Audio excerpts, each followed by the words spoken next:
Good morning, dear students. Now we have in the previous lecture we have completed kinds of adjectives. Okay, and today I will teach you uses of adjectives. जिसमें क्या आता है, पहला uses है much और many का. ठीक है, अब much many क्या होता है, तो मच और मैनी जो होता है, इन दोनों का जो मीनिंग होता है उसमें हम कभी कभी अ लॉट ऑफ का भी यूज़ करते हैं. तो मच, मैनी और अ लॉट ऑफ, इन तीनों का ही मीनिंग क्या होता है, a large quantity of something. जैसे अब यहाँ पे मैं आप देख रहे हो कि मच का अलग दिया है और मैनी का अलग यहाँ पे बनाया हुआ है. मच का मीनिंग, बेसिकली मच का मीनिंग क्या होता है, मच एक अनकाउंटेबल नाउन्स के साथ यूज़ किया जाता है. मतलब ज़्यादा होता है, ये संख्या में नहीं, ज़्यादा होता है, ये संख्या में नहीं, मात्रा में आता है. ठीक है, जैसे यहाँ पे एग्जांपल्स दिया है, I don't have much time. तो अब यहाँ पे क्या है कि टाइम जो है वो एक अनकाउंटेबल, हम वक्त को तो काउंट नहीं कर सकते हैं, तो इसीलिए हम मच का अनकाउंटेबल नाउन्स के साथ यूज़ किया गया है. ही डज़न्ट नीड मच मनी, तो मनी जो है वो भी अनकाउंटेबल, जिसे हम काउंट नहीं कर सकते हैं, तो इसलिए तब हम मच का यूज़ करेंगे. Does it use much electricity, क्या ये हम इलेक्ट्रिसिटी ज़्यादा यूज़ कर सकते हैं. तो ये भी जो इलेक्ट्रिसिटी है, it is also an uncountable nouns, so that is we can't count. Noun, uncountable nouns क्या होता है, जिसे हम काउंट नहीं कर सकते. तो इलेक्ट्रिसिटी है, उससे हम क्या काउंट कर सकते हैं, नहीं. तो इसलिए हम मच का जो है ज़्यादातर यूज़ कब करते हैं, विद द अनकाउंटेबल नाउन्स के साथ. अब उसी नेक्स्ट यहाँ पे दिया है मैनी. तो मैनी क्या होता है, मैनी जो है वो प्लूरल काउंटेबल नाउन्स के साथ यूज़ किया जाता है.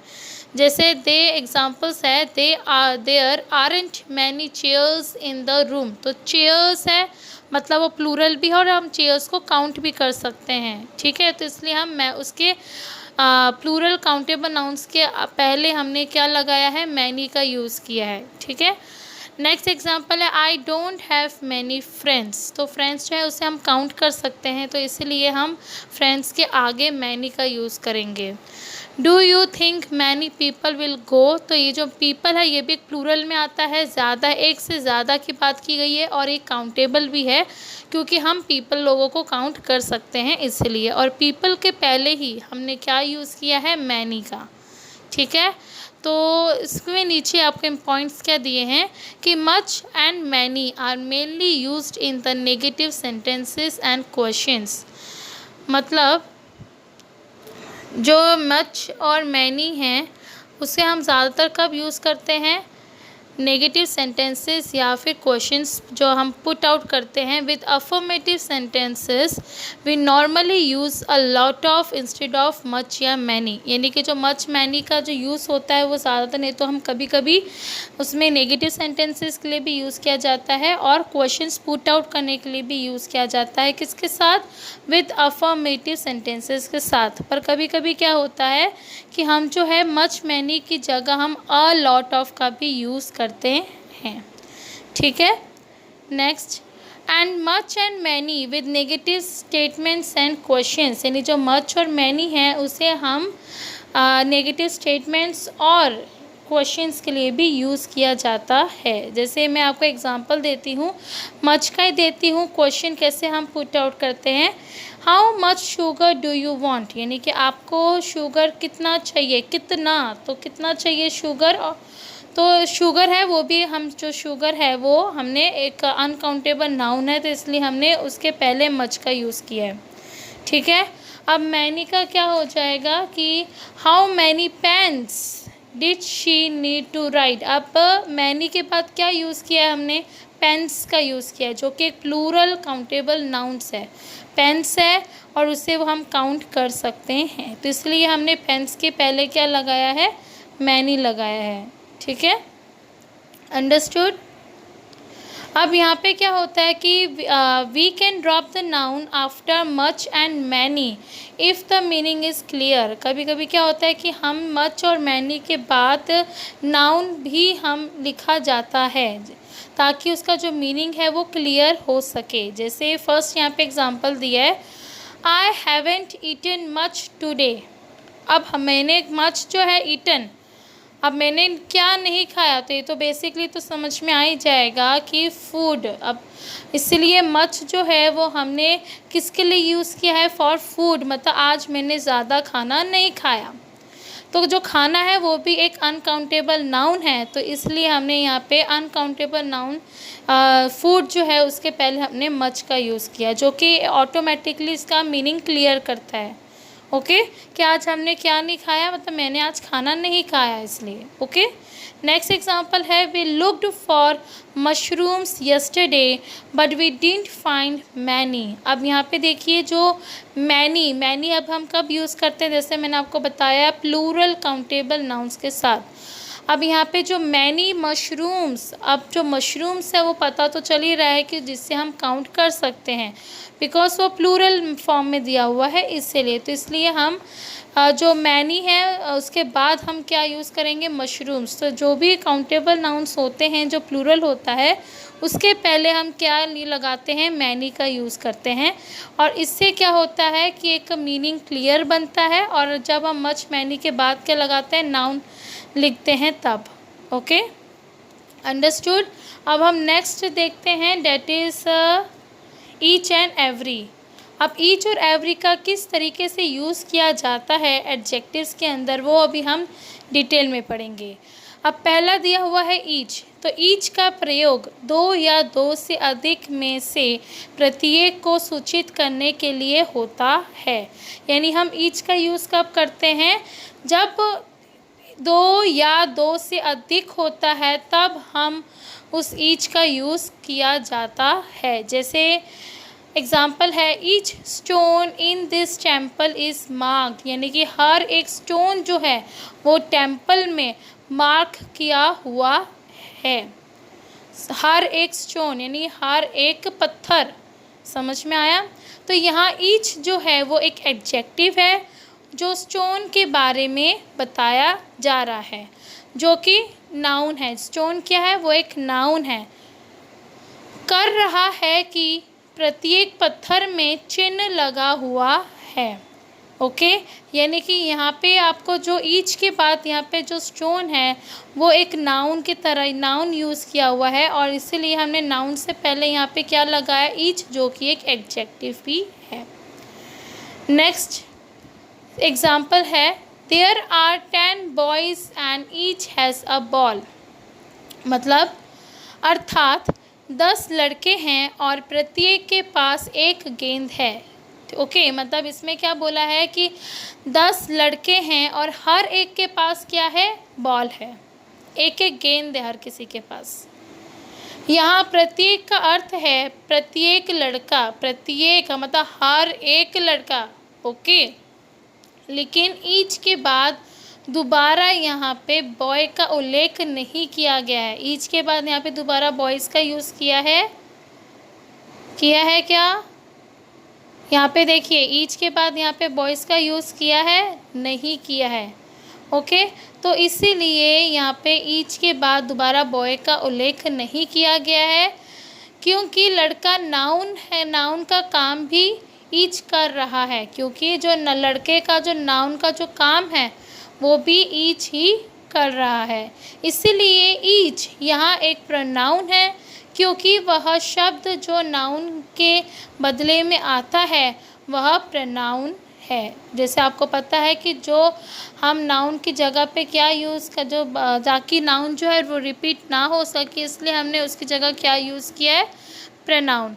इसलिए यहाँ पे एक प्रोनाउन है जो कि नाउन के बदले में आता है। ओके, अंततः निष्कर्ष निकला कि इसमें से क्या पता चला हमें कि जो ईच है वो एक एडजेक्टिव भी हो सकता है और उसी की तरह हम ईच को प्रोनाउन की तरह भी यूज़ कर सकते हैं। बिकॉज बॉयज़ हमने यहाँ पे रिपीट नहीं किया है, तो बॉयज़ की जगह हमने ईच जो है वो एक प्रोनाउन का ही काम कर रहा है, इसलिए ईच जो है वो एक एडजेक्टिव की तरह भी यूज़ किया जाता है और प्रोनाउन की तरह भी। जब वह नाउन के पहले आता है तो एडजेक्टिव हो और बिना नाउन के आता है तो प्रोनाउन होता है। ठीक है, यानी जो नाउन के पहले आता हो वो एडजेक्टिव है और बिना नाउन के आता हो तो वो एक प्रोनाउन है। नेक्स्ट, अब हम बात करते हैं एवरी की। एवरी का भी अर्थ है प्रत्येक। एवरी का भी क्या अर्थ है? प्रत्येक। लेकिन एवरी का प्रयोग दो से अधिक के लिए होता है। एवरी का प्रयोग कब होता है? दो से अधिक के लिए ही इस्तेमाल किया जाता है, दो के लिए नहीं, बल्कि दो के लिए नहीं, दो से अधिक के लिए यूज़ किया जाता है, सिर्फ दो लोगों के लिए नहीं। ठीक है। Each of the two boys सही है तथा each of the three boys भी सही है। यानी कि अगर हम बात कर रहे हैं कि each of the two boys, यानी दो से ज़्यादा की बात हो रही है ना, यहाँ पे दो से अधिक की बात हो रही है, तो भी ये सही है। पर अगर हम each of the three boys भी कह रहे हैं तो भी ये बात सही है, क्योंकि हम दो से ज़्यादा की बात कर रहे हैं। अब नेक्स्ट यहाँ पे एग्जाम्पल ध्यान से देखिएगा कि every one of the three boys सही है। Every one of the three boys सही है, मतलब दो से अधिक की बात हो रही है, दो से ज़्यादा की बात हो रही है कि नहीं, तो ये सही है। बट अगर every one of the two boys तो ये गलत है। समझ में आया? Every one of the three boys तो सही है, मतलब क्योंकि वो दो से ज़्यादा के बारे में बात कर रहा है, पर every one of the two boys जो है यानी तो वो गलत है। समझ में आया आपको? अब ईच और एवरी में दूसरा डिफरेंस ये है कि ईच एक एडजेक्टिव भी है और प्रोनाउन भी, लेकिन एवरी सिर्फ एडजेक्टिव ही है। समझ में आया आपको? ईच और एवरी का दूसरा डिफरेंस भी ये होता है कि ईच एक एडजेक्टिव भी होता है, एक प्रोनाउन भी होता है, पर जो एवरी होता है वो सिर्फ और सिर्फ एडजेक्टिव ही है। अर्थात ईच के बाद हम नाउन का उल्लेख कर भी सकते हैं, मतलब एडजेक्टिव की तरह, और नहीं भी कर सकते हैं वो एक प्रोनाउन की तरह। लेकिन जो एवरी है के साथ नाउन का उल्लेख अनिवार्य है, मतलब एवरी के साथ हम जब नाउन लगाते हैं तो उसका एक उल्लेख है, एक ज़रूरी है वो, और इसमें यही बताया कि हम ईच के बाद नाउन उल्लेख कर भी सकते हैं और हम प्रोनाउन का नहीं भी कर सकते हैं। ठीक है, पर जो एवरी है वो हम नाउन के साथ या फिर एडजेक्टिव के साथ ही यूज़ कर सकते हैं। सिर्फ एवरी का कोई अस्तित्व नहीं होता है। Everybody, every man, every one, every student इत्यादि सही है। हम सिर्फ एवरी का ही सही अस्तित्व नहीं होता, बल्कि हम everybody, every man, every one, every student इत्यादि का सही यूज़ किया जा सकता है। There are 10 boys and every boy या everyone has a ball सही है, मतलब यहाँ पे दो से अधिक की बात हो रही है तो इसलिए there are 10 boys तो ये सही है। और every boy यानी कि every boy भी लिख सकते हैं या everyone भी लिख सकते हैं, दोनों ही सही है। has a ball यानी हर एक के पास क्या है? बॉल। समझ में आया? So there are 10 boys and every has a ball गलत है। हम कभी भी ऐसा नहीं लिखेंगे कि हाँ वहाँ पे एक 10 लड़के हैं पर एवरी हैज़ अ बॉल, तो ये गलत है। एवरी का सिर्फ अकेला यूज़ नहीं किया जाता, हम एवरी बॉय लिखेंगे, एवरी वन लिखेंगे, एवरीबडी या एवरी स्टूडेंट या एवरी मैन, अकेला एवरी कभी लिखा नहीं जाता है। समझ में आया आपको? ओके, सो नेक्स्ट अब हम देखेंगे use of some and any, कि सम और एनी का कब यूज़ किया जाता है। तो सम का मतलब होता है थोड़ा या कुछ। ठीक है, एडजेक्टिव अनकाउंटेबल नाउन और काउंटेबल नाउन के साथ यूज़ किया जाता है। किसको? सम को। ठीक है, अब अफर्मेटिव सेंस में हम यानी कि यूज़ किया जाता है और के साथ के लिए भी हम यूज़ किया जाता है, और जो अफर्मेटिव जो पॉजिटिव सेंटेंसेस है हम उसके साथ भी यूज़ करते हैं। किसको? सम को। फॉर एग्ज़ाम्पल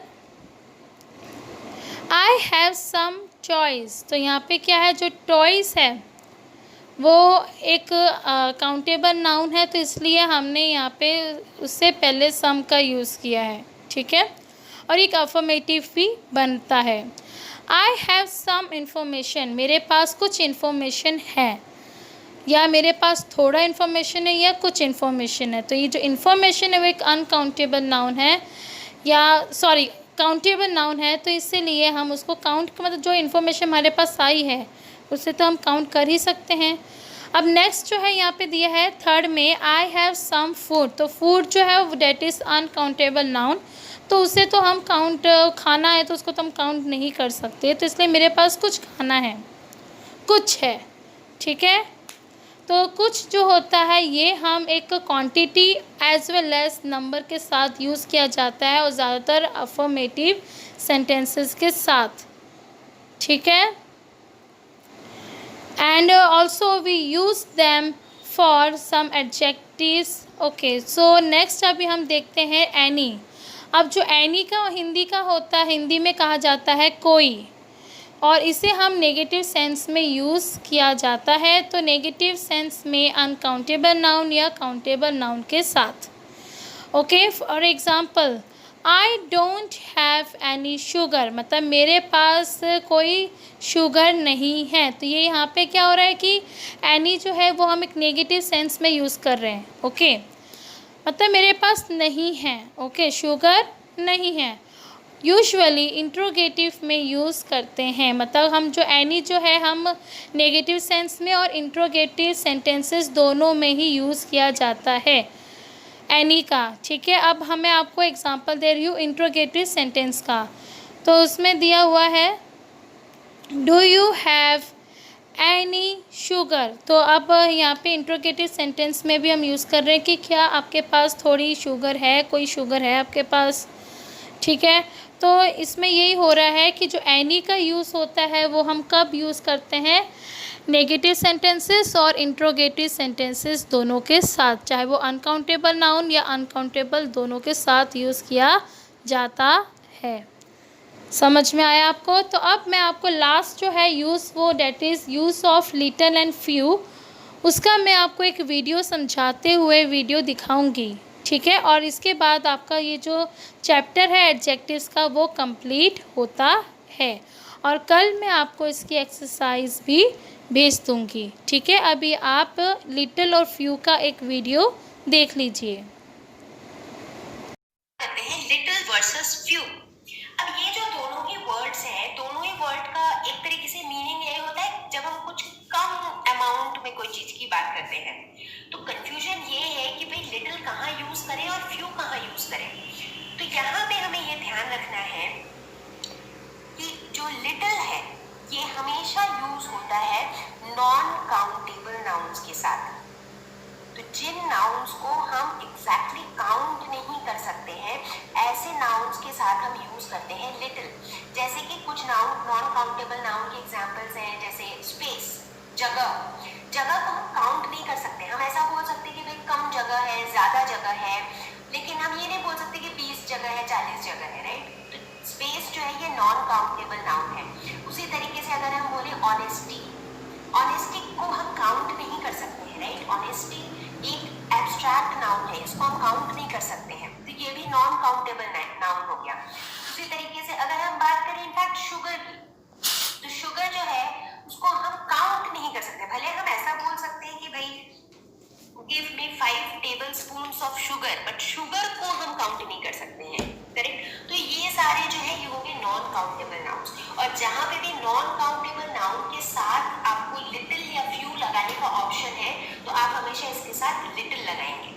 लेकिन वहीं जब हम फ्यू की बात करें तो फ्यू हम हमेशा यूज करेंगे काउंटेबल नाउन्स के साथ। अब काउंटेबल नाउन्स कैसे, जैसे कार्स, इसको हम हमेशा काउंट कर सकते हैं। जैसे कि आई हैव 10 कार्स, तो मैं इसको काउंट कर सकती हूँ, ठीक है। उसी तरीके से अगर हम किसी भी सामान की बात करें, बाहर है, जैसे टेबल, हम टेबल को काउंट कर सकते हैं, तो टेबल जो है वो काउंटेबल नाउन हो गया, राइट। कोई भी सामान जिसको हम काउंट कर सकते हैं, जिसको गिन सकते हैं, वो सब कुछ हो जाएगा काउंटेबल नाउन। तो हम एक एग्जांपल लेते हैं, जैसे कि dash students attended the class. अगर आपके पास ऑप्शन है कि या तो आपको लिटिल डालना है या फ्यू डालना है, तो आप क्या डालेंगे? तो यहाँ पे जो नाउन है वो है स्टूडेंट्स। स्टूडेंट्स को हम काउंट कर सकते हैं कि भाई एक स्टूडेंट है, 10 है, 20 है, 1000 है, 10,000 है या 1,00,000 है, हम काउंट कर सकते हैं। तो स्टूडेंट हमारा काउंटेबल नाउन है, और काउंटेबल नाउन के साथ हम हमेशा लगाते हैं फ्यू, तो हो जाएगा few students attended the class. दूसरा एग्जाम्पल देखते हैं, there is dash use in talking to a stubborn person. Stubborn मतलब जिद्दी, ढीठ। तो बोलने का मतलब है कि एक जिद्दी आदमी से बात करने का ज्यादा फायदा नहीं होता। तो यहाँ पे लिटिल यूज करेंगे या फिर फ्यू।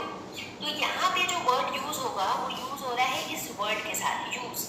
यूज को हम काउंट नहीं कर सकते हैं, राइट। तो ये जो है ये हमारा नॉन काउंटेबल नाउन है। तो नॉन काउंटेबल नाउन के साथ हम लगाते हैं लिटिल, तो हमारा सेंटेंस बन जाएगा there is little use in talking to a stubborn person. एक जिद्दी आदमी के साथ बात करने का बहुत कम फायदा है। एक और एग्जांपल देखते हैं, there are dash buses to office during this time. इस समय ऑफिस जाने के लिए कम बसेस होती है। तो बसेस जो है ये हमारा कैसा है नाउन, बस को तो हम काउंट कर सकते हैं, तो ये हमारा काउंटेबल नाउन है, और अगर काउंटेबल है तो इससे पहले हम लगाएंगे फ्यू। और आगे जाते हैं, there is dash space in his house. उसके घर में कम स्पेस है, घर छोटा है, बहुत सारा सामान है, तो खाली स्पेस काफी कम है। तो स्पेस जो है इसको हम काउंट नहीं कर सकते हैं, तो स्पेस हमारा नॉन काउंटेबल है। तो अगर नॉन काउंटेबल है तो इसमें क्या आएगा, इसमें आएगा little. There is little space in his house, मतलब उसके घर में हार्डली कोई स्पेस है। अब एक और एग्जाम्पल लेते हैं, और ये एग्जाम्पल काफी इंटरेस्टिंग है। ये एग्जाम्पल है, there is dash space outside his house where we can stay. तो ये चिड़िया जो है इस घर को देखते हुए कह रही है कि इस घर के बाहर कुछ स्पेस तो है जहाँ पे हम रह सकते हैं। तो अब जाहिर सी बात है कि स्पेस यहाँ पे फिर से क्या है, नॉन काउंटेबल है, और चूंकि ये नॉन काउंटेबल है तो हम यहाँ पे लिटिल यूज करेंगे। लेकिन यहाँ पे एक इंटरेस्टिंग बात है, अब हमको यहाँ पे थोड़ा और ध्यान से देखना है। सेंटेंस बताना क्या चाह रहा है, सेंटेंस ये बताना चाह रहा है कि इस घर के बाहर थोड़ा सा स्पेस है, राइट, जहाँ पे ये कह रही है कि ये लोग रह सकते हैं, यानी कि घर के बाहर थोड़ा सा स्पेस है, तो एक पॉजिटिव वे में बोला जा रहा है। तो ऐसे केस में हम लिटिल यूज करेंगे या फिर अ लिटिल यूज करेंगे। एग्जैक्टली ऐसे केस में हम अ लिटिल यूज करेंगे, क्योंकि अगर हम कहते हैं कि there is little space outside his house, मतलब उसके घर के बाहर बहुत कम स्पेस है। क्योंकि थोड़ी देर पहले हमने पिछले वीडियो में देखा था कि लिटिल और ए लिटिल में लिटिल का मतलब होता है ऑलमोस्ट ना के बराबर, बहुत बहुत कम, और अ लिटिल का मतलब होता है थोड़ा सा। तो ये जो सेंटेंस हम पढ़ रहे हैं इससे हमें ये समझ में आ रहा है कि इस घर के बाहर थोड़ा सा स्पेस है जहाँ पे ये लोग रह सकते हैं। तो यहाँ पे हम थोड़ा सा की बात कर रहे हैं, तो इसीलिए यहाँ पे लिटिल ना होके अ लिटिल होगा। तो इस तरीके से जब भी आप एक सेंटेंस को देखते हैं उसमें अगर आपको फिल अप द ब्लैंक करना है या फिर करेक्शन या ओमिशन कुछ भी करना है, तो बहुत ज़्यादा